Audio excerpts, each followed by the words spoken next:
Assalamualaikum warahmatullahi wabarakatuh. Alhamdulillahi ala ni'ma'i wa syukru lillahi ala a'ta'i. Wassalatu wassalamu ala rasulillah wa ala alihi wa ashabihi ajma'in. Para jamaah yang berbahagia, kita untuk kesekian kalinya memuji bersyukur kepada Allah yang Maha Kuasa bahwa malam ini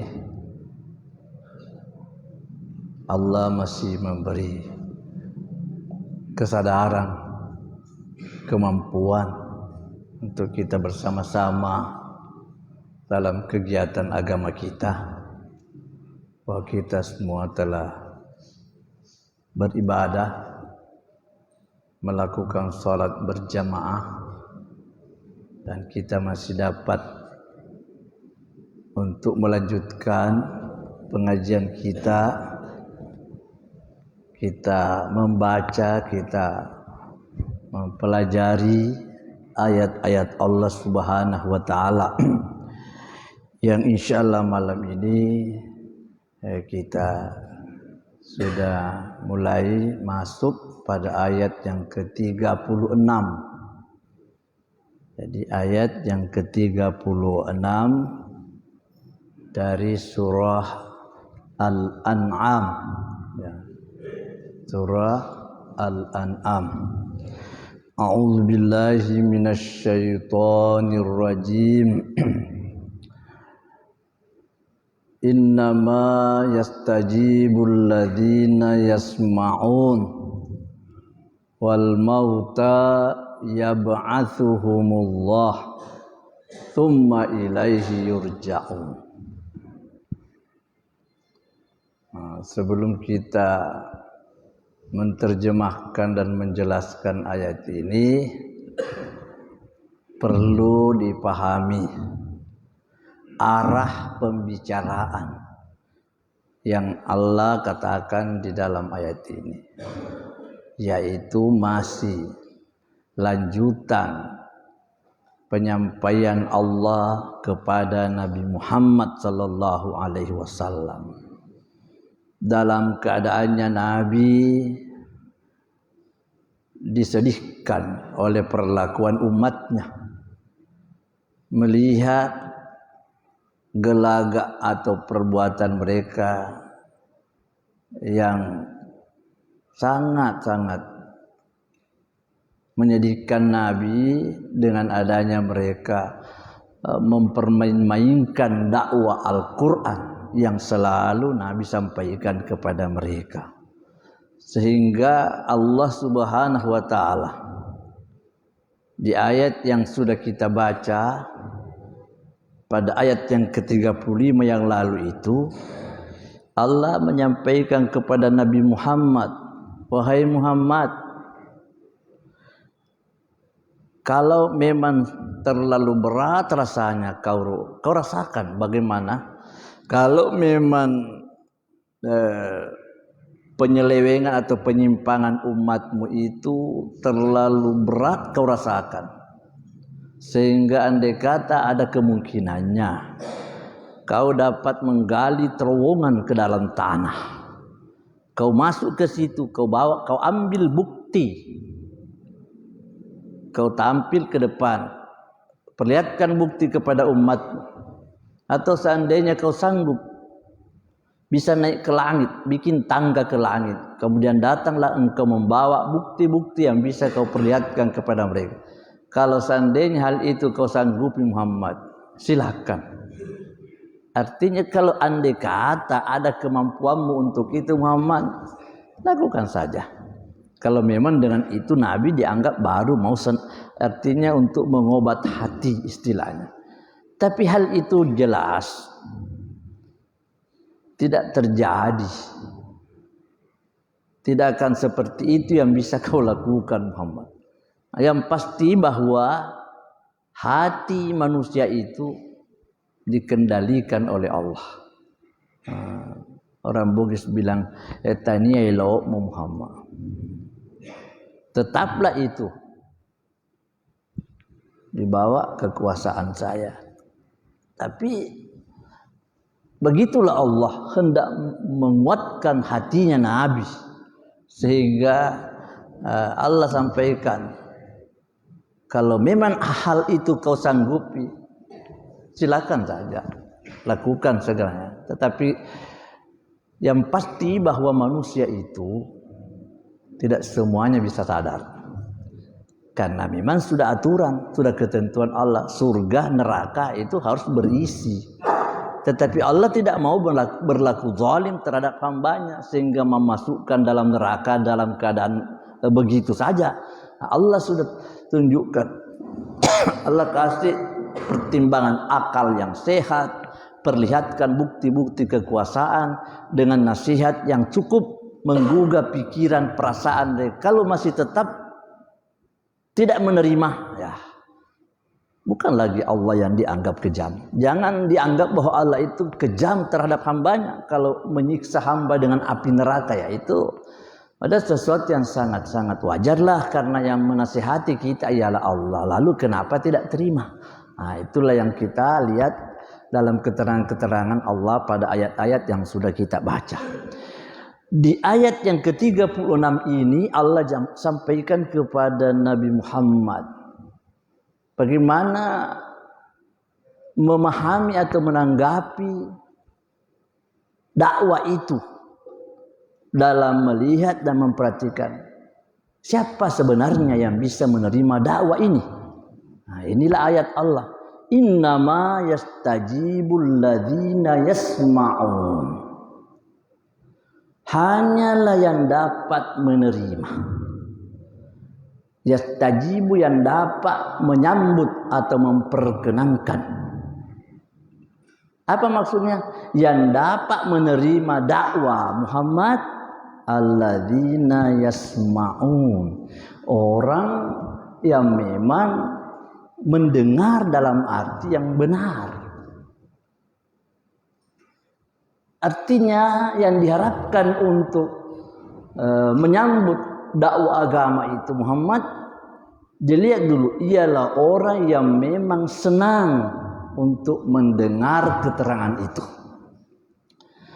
Wal mauta, adapun orang yang mati, maksudnya nanti setelah dakwah disampaikan,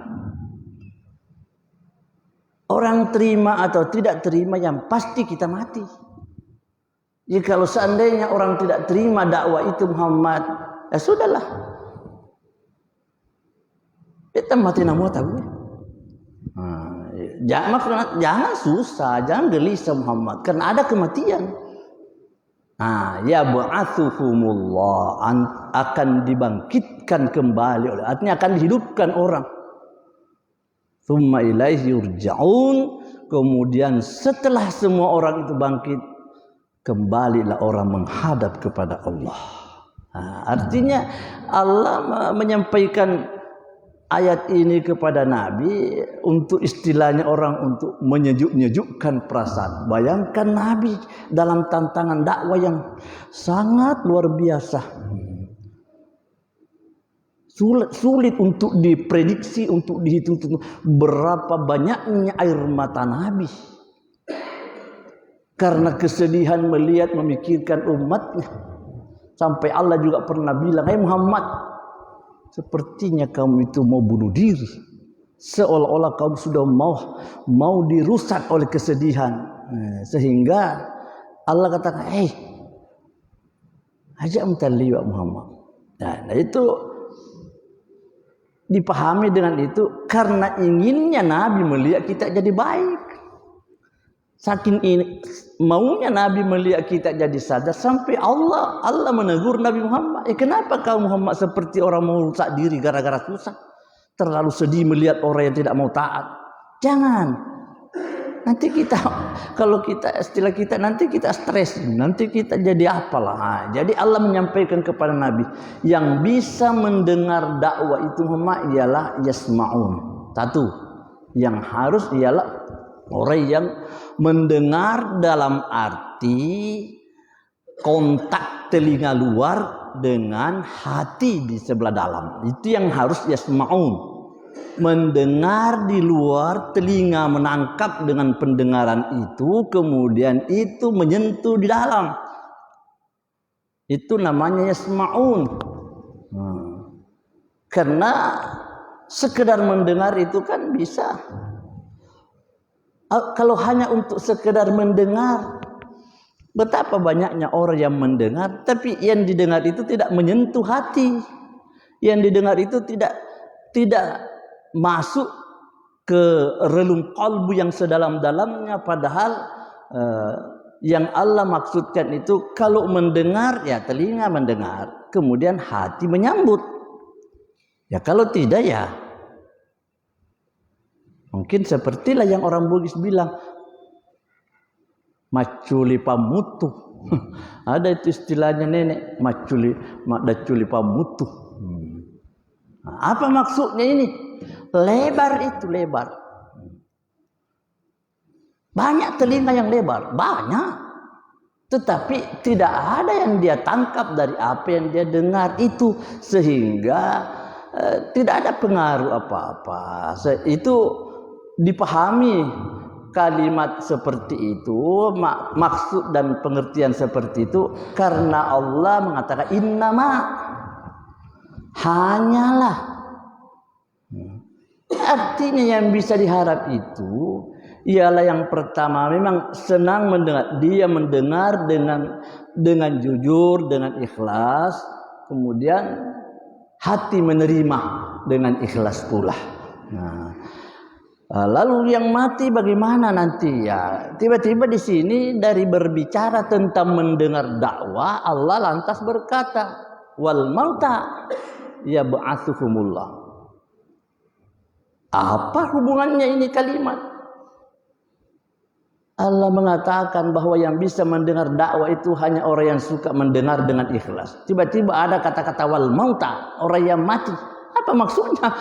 Inilah perlunya kita memahami itu kehalusan bahasa Al-Quran. Maksudnya apa? Kan dakwah kita dengar, nasihat agama itu kita dengar, kita pasang telinga mendengar dakwah, kita pasang hati untuk menyambut dakwah. Kan ini mau dibawa mati. Itu kan mau mati orang. Dari mendengar dakwah kita sadar, kita berbuat yang baik, yang benar, lalu dengan itu kita mati, ya syukur. Dakwah itu untuk bekal mati. Hidup mendengar dakwah berarti hidup berkesadaran.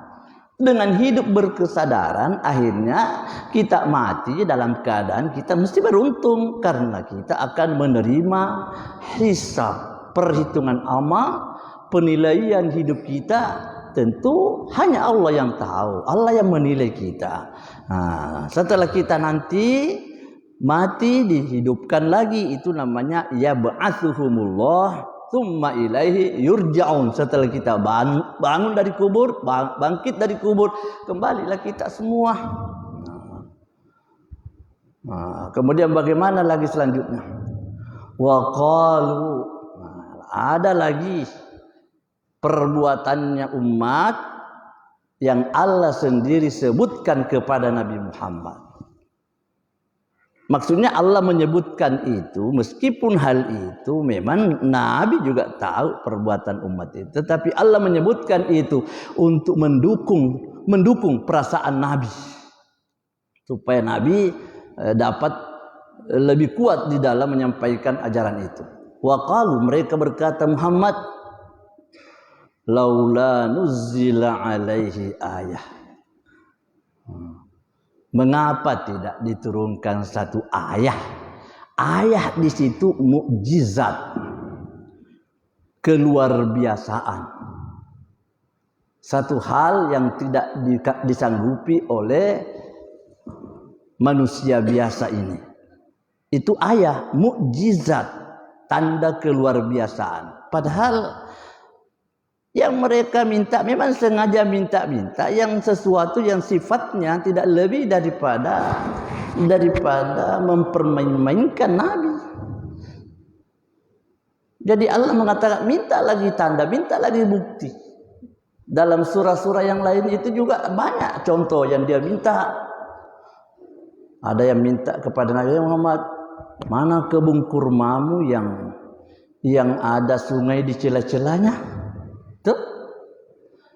Ada yang minta, Muhammad, mana rumahmu yang gemerlapan dengan perhiasan emas dan perak? Mana semua? Pernah juga dia bilang kepada Nabi, coba-cobalah wahai manusia, hai orang Arab, lihat ayyul fariqaini khairun maqaman wa ahsan nadia. Sampai pernah menyorot Nabi mengatakan, hei, mana di antara dua kelompok ini? Muhammad yang menyebut dirinya sebagai orang baik atau kita yang selalu disorot ini? Mana yang lebih baik? Khairun maqaman, mana yang lebih baik tempat tinggalnya? Wa ahsanu nadia, dan mana yang lebih baik gedung pertemuannya? Coba lihat, itu mereka sorot seperti itu kepada Nabi. Itu Muhammad selalu menganggap dirinya sebagai pemimpin orang terhormat. Mana gedungnya yang hebat? Mana tempat pertemuannya yang lebih bagus daripada kita? Tidak pernah. Selalu dalam keadaan yang sangat bersahaja. Manusia seperti itu mau dikatakan sebagai pemimpin, bagaimana bisa orang ikut? Itulah yang Allah sampaikan. Di sini juga mengatakan, ayah minta tanda-tanda, bukti. Allah katakan, kul, jawab itu Muhammad. Katakan, innallaha qadiru ala ayyunazzila ayah. Sesungguhnya Allah itu sanggup untuk mendatangkan satu ayat, satu mukjizat. Walakin aktsarahum la ya'lam. Tapi kebanyakan mereka tidak mau mengerti, tidak mau tahu. Apa maksudnya? Bukan Allah tidak mau. Bukan Allah tidak sanggup. Tapi kalau minta tanda, minta mukjizat, karena hanya bernada menyoroti, untuk apa dijawab? Untuk apa dikasih tahu? Tidak mungkin kalau diperlihatkan tanda-tanda mukjizat Nabi Muhammad lantas mereka mau terima. Buktinya bagaimana? Lihat, Muhammad sudah memperlihatkan mukjizatnya kepada kita. Mukjizat yang terlihat yang di masa Nabi diperlihatkan. Banyak kan orang Arab melihat sendiri.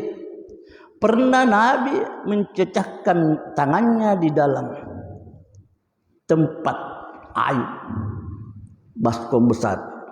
Nabi turunkan tangannya begini. Dalam keadaan umat sangat kehausan mau minum, kasih turun tangan begininya Nabi. Air memancar sehingga dalam sejarah itu tidak kurang dari 1.200 orang yang bisa minum. Nabi turunkan tangannya di tempat air itu, memancar air. Orang Arab tahu, tapi mana orang yang beriman dengan bukti-bukti itu? Tidak. Sejarah lagi, Nabi pernah mengambil kerikil, digenggam kerikil itu oleh Nabi. Dalam keadaan Nabi genggam kerikil itu, kedengaran suara tasbih daripada kerikil itu sendiri. Apa yang mereka terima? Tidak juga beriman. Tidak juga beriman. Dan ini dia tidak minta. Tadi Tuhan bilang, dia minta lagi mukjizat. Tuhan bilang, nade muilawin apuron dipitani yang bilang, mana nade mau tepat. Bayangkan Nabi sampai begitu. Nabi berjalan di padang pasir. Di saat-saat teriknya panas matahari, tiba-tiba awan datang mengikut di atasnya Nabi. Itu kan tanda semua. Tapi apa yang mereka percaya? Tidak terima. Nabi pernah membelah bulan. Sebelah di ujung sana, sebelah di ujung sana. Dilihat oleh orang Arab. Tapi siapa yang beriman? Tidak beriman juga. Yang beriman, yang bertambah kuat imannya ialah orang yang sudah memang menerima dakwahnya Nabi. Itu bertambah kuat imannya dengan bukti-bukti kekuasaan Allah atau mukjizat seperti itu. Jadi itu Allah katakan, Allah sanggup. Allah sanggup. Tapi mereka sudah pasti bahwa banyak yang tidak beriman. Nah itu. Jadi maksud ini, ayat ini kembali at-tasliyah. Papi sahabara orang Bugis bilang. Papi sahabara. Untuk menenteramkan Nabi supaya dengan itu Nabi tetap dalam ketegarannya menyampaikan dakwah gajah. Memang Nabi dikawal oleh Allah dengan nasihat-nasihatnya, dengan peringatan-peringatannya. Karena kalau tidak dengan begitu bagaimana? Nabi Muhammad juga manusia biasa. Nabi juga manusia biasa. Dari segi basyariyah kemanusiaan, jelas Nabi juga punya saraf, bisa tegang. Dari sisi manusianya, Nabi juga berperasaan. Kalau tidak diberi makan, pasti juga lapar. Nah, jadi Allah dengan izinnya, dengan kecintaannya kepada nabinya memberikan keterangan seperti itu supaya Nabi dapat lega. Lalu kemudian apa lagi? Allah kemudian menyampaikan lagi bukti-bukti kekuasaannya untuk seterusnya disampaikan lagi kepada manusia ini. Apanya lagi yang Allah mau sebut? Kita disuruh melihat kehidupan ini. Apa yang kita lihat dalam hidup ini? Allah sebutkan satu contoh lagi. Wa ma min dabbatin fil ard. Wa ma min dabbah. Tidak ada dari satu binatang fil ardi, di atas bumi, makhluk binatang, wala ta'ir, dan tidak ada yang terbang. Tidak ada burung yatiru bijanahaihi, yang terbang dengan kedua sayapnya, illa umamun amsalukum, melainkan itu adalah umat-umat sama dengan kamu manusia. Apa maksud Allah? Tuhan menyebut dari sekian banyaknya kenyataan hidup yang harus diakui, adanya yang dimaksud dabbah, binatang. Disebut dengan terjemahan binatang karena dabbah, arti dabbah dalam ilmu kalimat bahasa Arab itu dabbah yang merayap, yang merangkak, yang menjalar di tanah. Seperti ular itu menjalar. Di ayat yang lain mengatakan yang berjalan dengan 4 kaki, yang berjalan dengan 2 kaki, kan begitu ceritanya di dalam Al-Quran.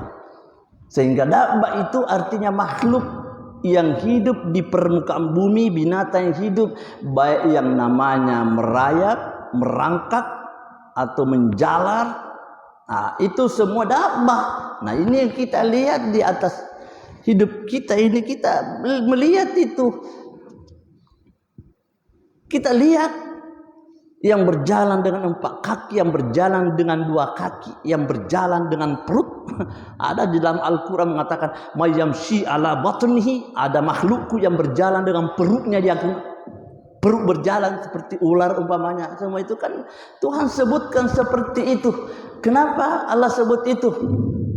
Kita disadarkan lagi supaya kita jangan sempit paham tentang siapa Allah itu yang Maha Berkuasa. Lihatlah itu makhluk binatang. Allah katakan ta'irin yatiru bijanahi. Lalu kemudian ta'ir yang terbang dengan kedua sayap, itu burung. Semua itu kau lihat, yang di tanah, yang di atas permukaan bumi, yang di atas, yang di udara, yang terbang dengan segala macam, itu umamun amsalukum. Umat sama dengan kamu. Itu juga berkelompok-kelompok. Itu juga sama dengan kita, diberi rezeki oleh Allah, diatur rezekinya oleh Allah. Sama dengan kita, berjantang betina. Sama. Dalam ukuran waktu, ajalnya, semua punya ajal, punya ketentuan. Bergerombol-gerombol, punya rumpun keluarga.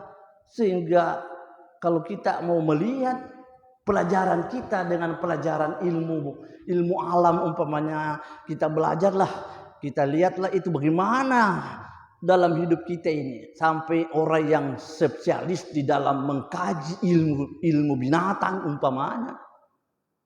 Dunia ini, kagumnya dunia ini, sehingga tidak ada negara yang tidak punya kebun binatang. Karena sadar orang di dunia ini bahwa binatang itu tempat belajar. Manusia itu sadar semakin jauh perkembangan peradaban manusia hidup semakin tinggi. Ilmu manusia itu semakin butuh kepada kajian seperti itu. Sehingga di dalam kebun binatang umpamanya kita sudah melihat karakternya binatang yang seperti ini, begini kebutuhannya, biologisnya, iya, rata-rata usianya.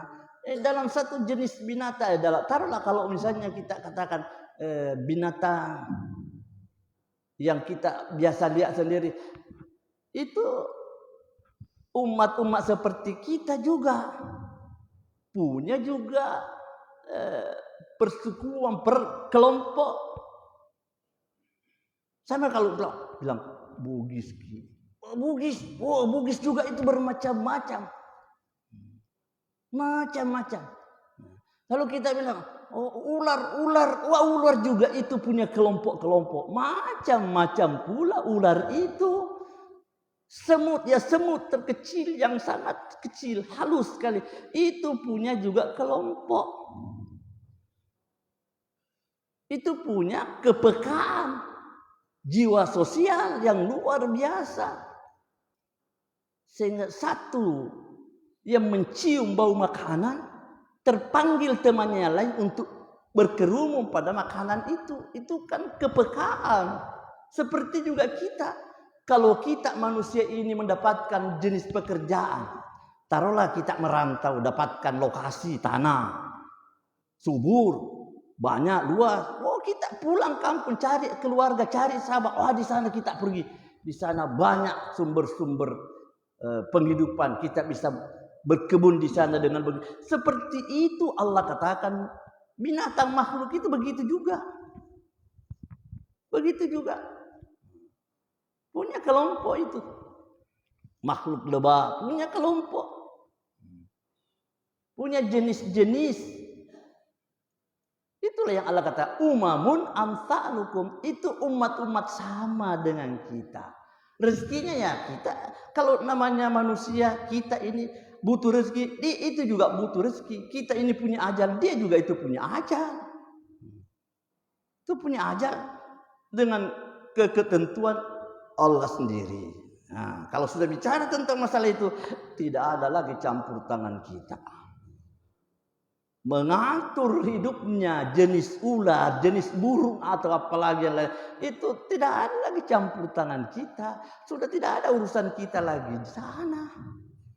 Apa urusan kita dengan makhluk burung yang begitu banyak, lalu kita mau atur apanya, rezekinya apa dan segalanya. Ya paling kita cukup dengan melihat indahnya burung ketika dia terbang bersap-sap, berbaris-baris. Ya. Itu pun kalau kita punya jiwa seni. Kalau kita punya jiwa seni, maka iman itu termasuk adalah jiwa seni. Iman itu bahagian daripada perasaan seninya orang. Karena orang yang beriman pasti berseni perasaannya. Pasti berjiwa seni ketika melihat makhluk-makhluk Allah. Dia pasti melihat ketika kita melihat kerbau dengan segala jenisnya, dengan segala macamnya. Atau yang lain-lainnya. Manalah yang dapat kita lihat sendiri. Karena benar juga apa yang dikatakan oleh bahasa kita.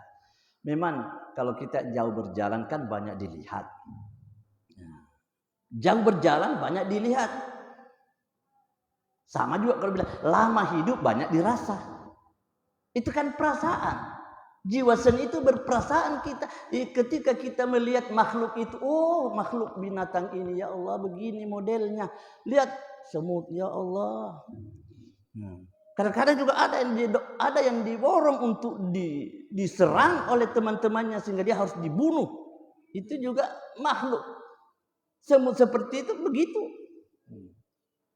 Nah, lihat lagi yang lain. Bagaimana dengan lebah? Bagaimana dengan ini? Yang terbang. Menurut Al-Quran, menurut agama kita dalam berbicara tentang itu, makhluk yang paling kuat dan pintar berjamaah itu lebah. Yang paling disiplin mencari dan memakan sesuatu yang halal. Itu makhluk lebah. Yang paling kuat dalam berjaga, berteman, bersahabat itu makhluk. Seperti itu. Farratna fil kitabi min syai'. Ma farratna, tak ada yang kami lalaikan. Tidak ada yang kami alfakan. Fil kitabi, di dalam kitab, min syai', dari sesuatu. Tidak bisa terjangkau oleh manusia siapapun. Coba kita lihat ayat. Allah setelah mengatakan Quran itu kitabun maknun, bi kitabim maknun. Quran itu ada di Lauhil Mahfuz. Terus setelah Allah mengatakan kitabim maknun, la yamassuhu illal mutahharun. Tidak ada yang dapat menjangkau, yang bisa menyentuh Lauhil Mahfuz itu kecuali makhluk yang disucikan oleh Allah. Artinya bagaimana? Ini Tuhan bilang Lauhil Mahfuz la yamassuhu, tidak bisa dijamah, tidak bisa disentuh oleh siapa. Yang bisa hanya malaikat kalau ada yang Allah maksud. Itulah bukanlah nahi, bukanlah melarang.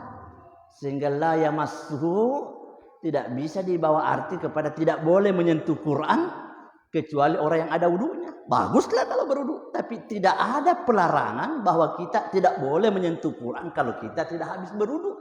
Karena la yamassuhu itu tidak tersentuh, itu Lauhil Mahfuz.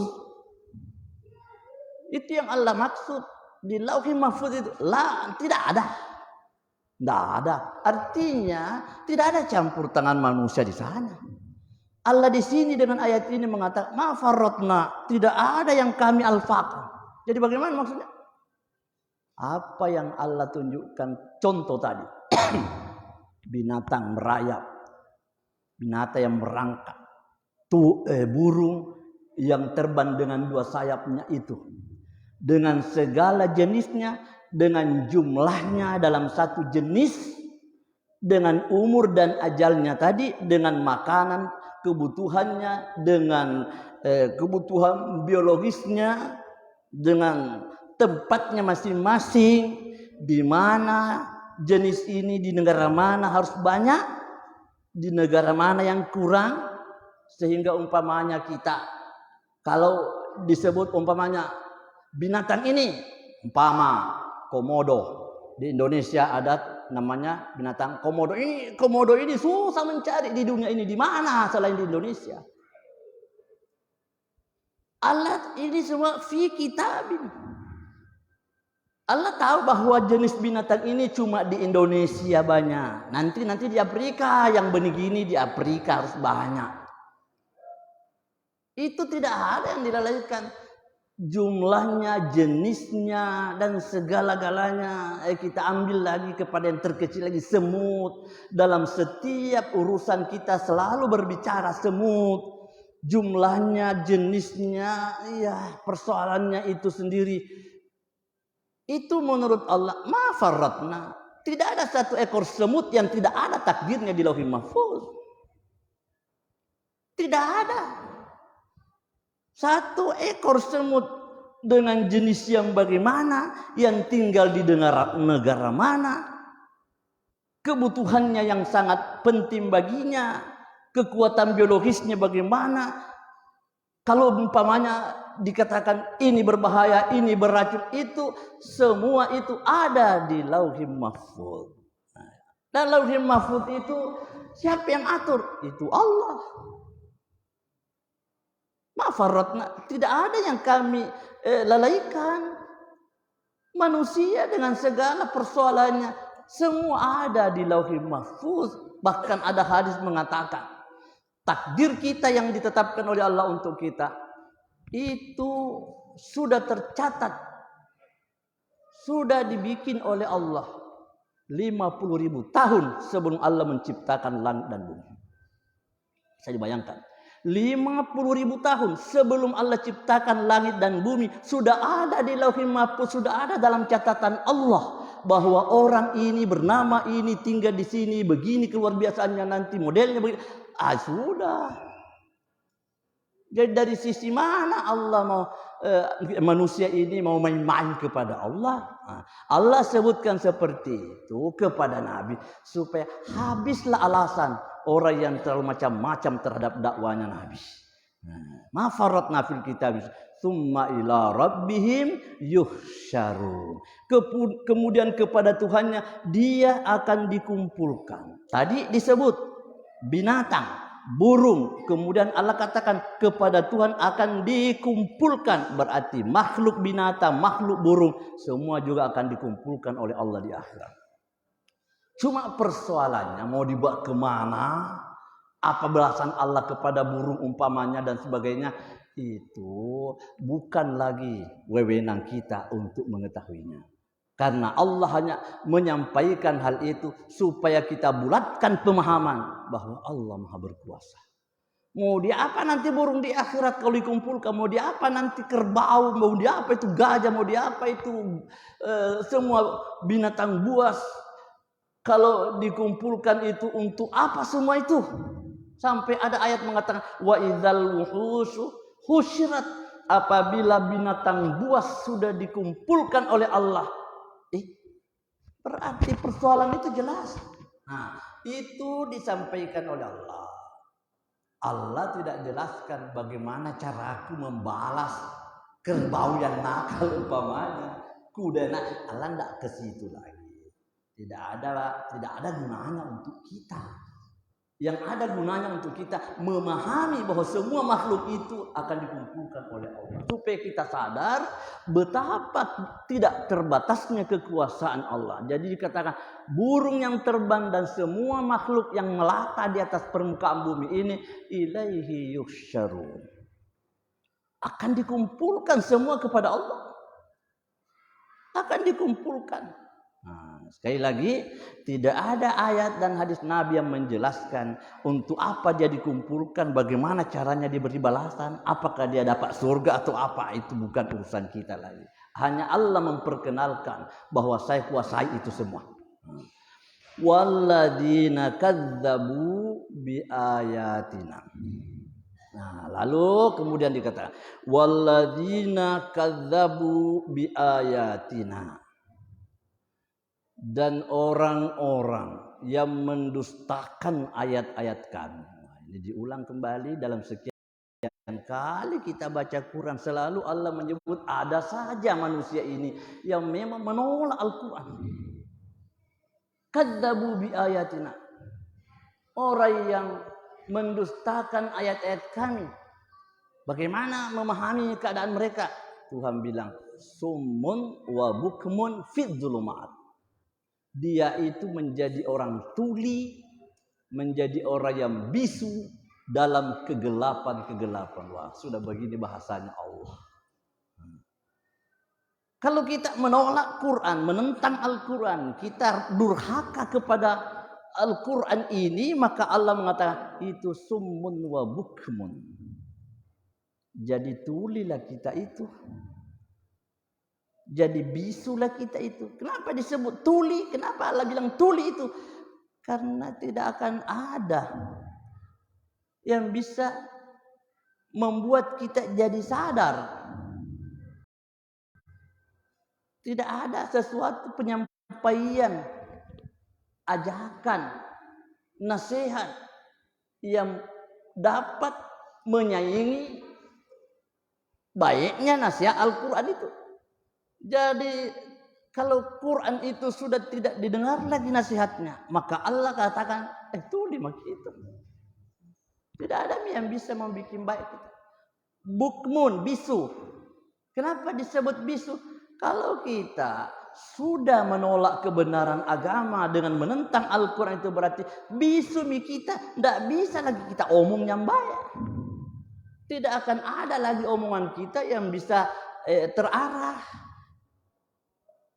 Karena pasti bahwa ya ucapan kalimat yang lembut, kalimat yang menggembirakan, kalimat yang bijak, kalimat yang tegas, tentu Al-Quran. Maka kalau Al-Quran itu sudah tidak lagi diperhatikan, Allah bilang summun wa bukmun. Jadi kita bagaimana kita memahami? Karena tidak bisa ditakwil ayat seperti itu kan langsung kita paham. Allah luruskan bahasanya seperti itu.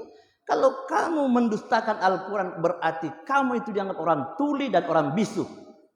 Tidak ada takwil lagi. Sudah lurus maknanya. Tidak bisa dipahami lain.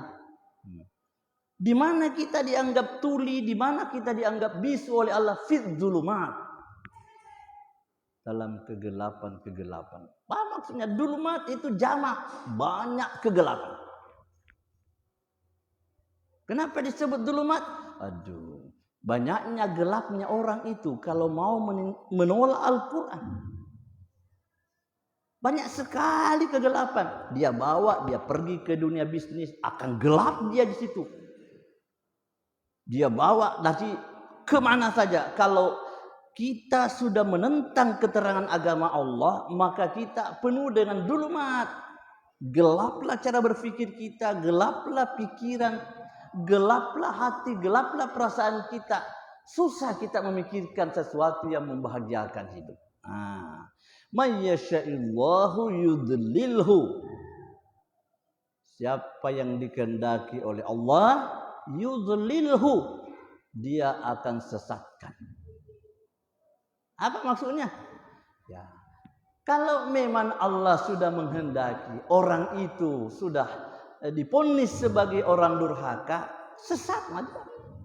Wa may yasha, tapi siapa yang ia kehendaki, yaj'alhu ala suratin mustaqim, dia akan jadikan dia berada di atas jalan yang lurus. Bisa untung-untung apa nih? Bisa kita bagaimana cari untung, kita cari usaha, karena Allah tunjukkan kalau mau baik begini kok, kalau kau tidak mau begini jadinya kau begini. Tinggal kita. Dalam Al-Quran itu Allah sudah bilang, saya sudah jelaskan kebenaran, saya sudah tunjukkan jalannya. Jadi bagaimana? Ada ayat mengatakan, man syaa falyu'min, siapa yang mau silahkan beriman, wa man syaa falyakfur, siapa yang mau silahkan kafir. Sudah. Karena petunjuk Tuhan sudah jelas. Sudah jelas petunjuk Tuhan. Dalam hadis Nabi yang sangat dipahami oleh para ulama itu, ada hadis Nabi mengatakan, kepada kita semua ini disampaikan oleh Nabi. Nabi bilang, ya ayyuhan nas, wahai manusia, laisa min syai'in yuqarribukum ilal jannah, tidak ada satu masalah lagi yang bisa mendekatkan kamu ke surga, wa yubaidukum anin nar, dan bisa menjauhkan kamu dari api neraka. Segala perkara dan urusan yang bisa membawa kamu ke surga dan menjauhkan kamu dari neraka, illa qad amartukum bi, melainkan semua sudah saya perintahkan. Sudah semua jalurnya surga, jalan ke surga, persyaratan surga sudah, perilaku akhlak yang menuju surga sudah, kata Nabi, saya sudah jelaskan kepada kamu. Walaisa min syai'in, dan tidak ada juga sesuatu perkara lagi, yuqarribukum ilan nar, yang mendekatkan kamu ke neraka, yang bisa membawa kamu ke neraka, wa yubaidukum anil jannah, dan bisa menjauhkan kamu dari surga, illa qad nahaitukum anhu, melainkan sungguh saya sudah larang kamu. Tidak ada lagi jalan neraka yang saya tidak larang kamu di situ. Jadi semuanya itu tinggal kita lah bagaimana. Karena di sini di ayat ini mengatakan, may yasha yudlilhu, siapa yang mau yang dia kehendaki dia sesatkan dia, wa may yasha yaj'alhu ala suratim mustaqim, dan siapa yang Allah kehendaki maka dia akan jadikan dia ada di atas jalan yang lurus. Makanya kita di dalam beribadah sudah menjadi keputusan di dalam hukum syariat kita. Dalam setiap rakaat salat kita wajib kita berkata, ihdinas siratal mustaqim. Kita minta jalan lurus. Karena yang bisa membawa kita jadi lurus hanya Allah. Jadi kita minta saja. Sama kalau doa Nabi berkata, ya muqallibal qulub, tsabbit qalbi ala dinik.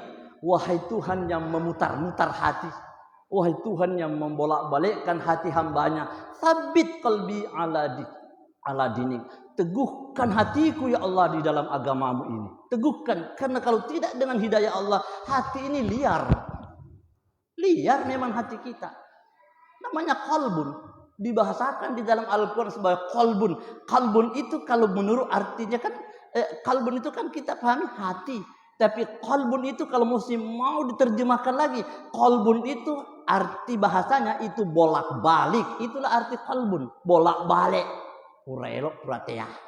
Pura marenu, pura macai. Pura macawa, pura teri. Itulah qalbun. Maka kita minta kepada Allah. Nabi bilang, minta sabit qalbi ala dinik. Teguhkan hatiku di dalam agamamu ya Allah. Maka dipimpinlah kita, diajarlah kita oleh Nabi. Disuruhlah kita dalam salat, setiap rakaat salat harus kita baca ihdinas siratal mustaqim. Tunjuki kami Tuhan jalan yang lurus. Ini waktu kita. Waktu Isya sudah cukup. Sampai mudah-mudahan ada waktu kita lanjutkan. Assalamualaikum warahmatullahi wabarakatuh.